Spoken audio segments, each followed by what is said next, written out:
Sobat muda, sobat pelajar, salam bahagia, hidup makin berarti. Ketemu lagi dengan saya, Niksan Penggerak. Sobat pelajar, sudah ulangan? Atau masih baru mau ulangan? Yang sudah ulangan, bagaimana hasilnya? Dua pertanyaan saya di awal ini. Yang pertama, apakah Anda selalu merasa puas dengan hasil ulangan Anda? Yang kedua, apakah mulai sekarang mau mendapat nilai 100 untuk ulangan berikutnya? Sobat muda, tetap di sini karena ada tips-tips jitu dari saya untuk Anda.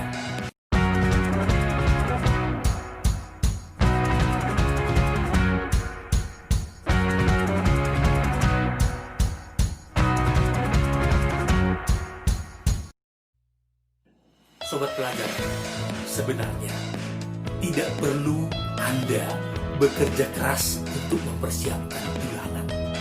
Jika satu, pada saat sekolah virtual atau sekolah online atau sekolah biasa, Anda hadir secara total di dalam kelas, hadir fisik, hadir pikirannya, hadir hatinya, terlibat mengikuti aktif.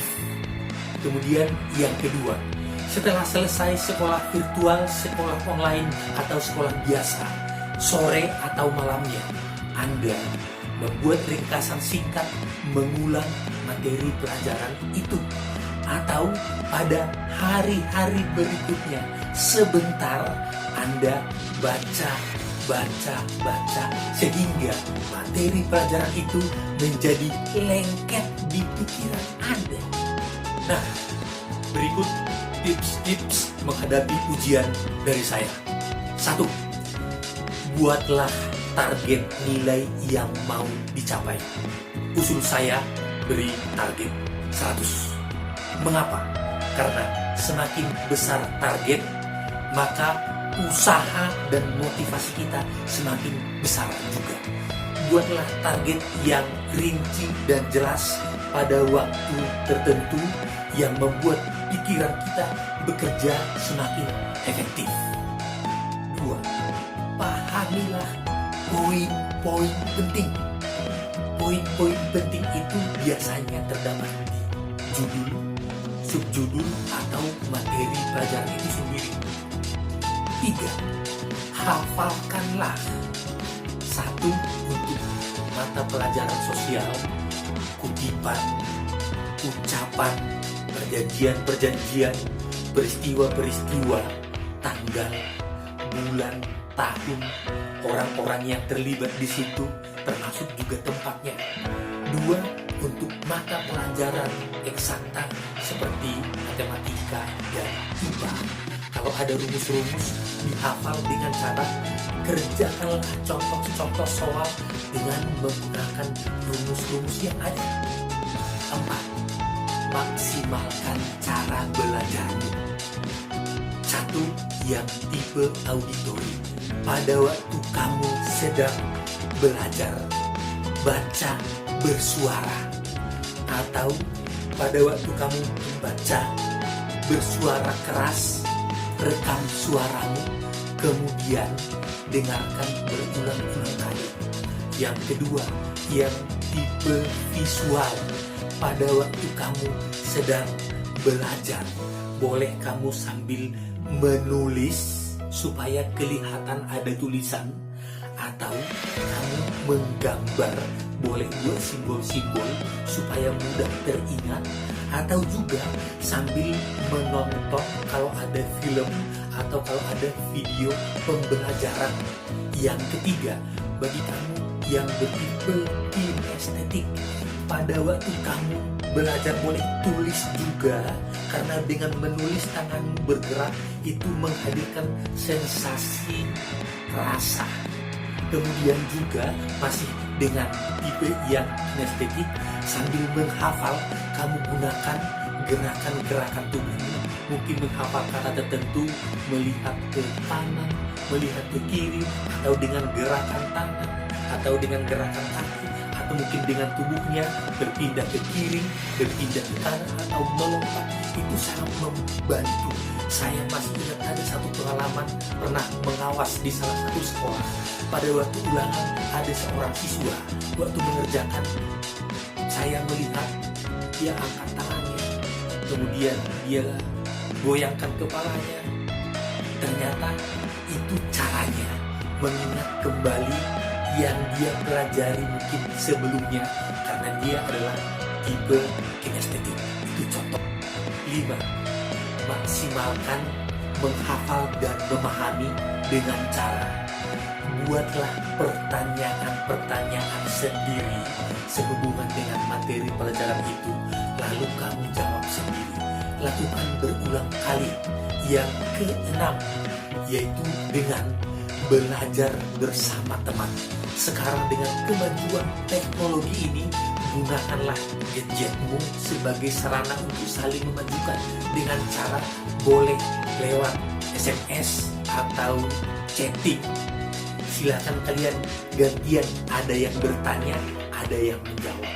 Atau boleh juga pakai telepon, lewat telepon bergantian, ada yang bertanya, ada yang menjawab. Atau juga dengan video call, bisa saling kelihatan wajahnya, sama, ada yang bertanya, ada yang menjawab. Itu sangat membantu pemahaman dan menghafal materi pelajaran. 7. Persiapkan mentalmu. Yakinkan dirimu bahwa kamu juga bisa. Apa yang kamu persiapkan, apa yang kamu pelajari, itu milikmu. Itu menjadi bagian dari dirimu bahwa kamu bisa. Saya mempunyai beberapa cerita dari pelajar. Katanya dari rumah dia sudah mempersiapkan dengan bagus, sebagus-bagusnya dia dari rumah. Begitu sampai di sekolah, tiba saatnya ulangan, apa yang terjadi? Ada beberapa yang dia lupa, ada yang tiba-tiba otaknya hang. Itu biasanya berhubungan dengan mentalnya. Kemudian yang ke-8, buatlah motivasi persembahan. Ada 2. Yang pertama, motivasi positif. Dedikasikanlah pencapaian nilaimu yang tinggi itu untuk apa atau untuk siapa. Misalnya, aku persembahkan nilaiku yang tinggi ini, nilai 100 ini, untuk membanggakan papa dan mamaku. Atau ada yang membuat, aku dedikasikan nilaiku yang tinggi ini untuk membuktikan bahwa aku juga bisa seperti saudara-saudaraku. Kemudian motivasi yang kedua negatif, tapi hasilnya tetap positif.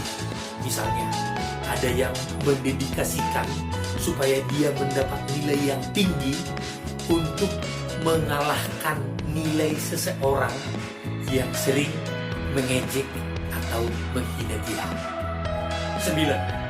Terakhir, tips memantapkan mentalitas. Ada prosesnya.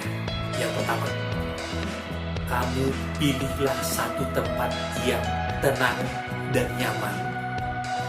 Lalu di tempat itu kamu duduk boleh, rebahan boleh. Yang kedua, lalu kamu konsentrasi dengan bagus, fokus dengan bagus.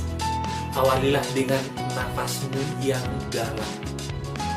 Tarik nafas yang dalam, tahan, hembuskan, paling tidak lakukan 5 kali. Dengan demikian ini membantu konsentrasi. Yang ketiga, pada saat konsentrasi seperti itu, coba bayangkanlah dirimu berada di tempat sedang ulangan itu, sedang mengerjakan soal-soal ulangan mata pelajaran itu. Paling bagus juga, bayangkan ketika kamu mengerjakan mata pelajaran yang kamu khawatirkan, yang sering membuat otaknya mungkin lupa atau hang.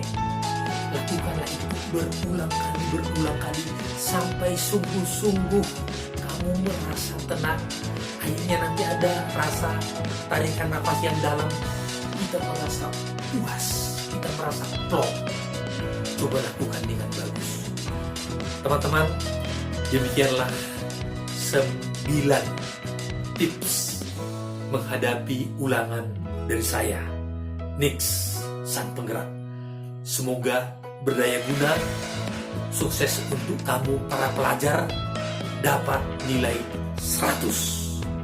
Salam bahagia, hidup makin bermakna.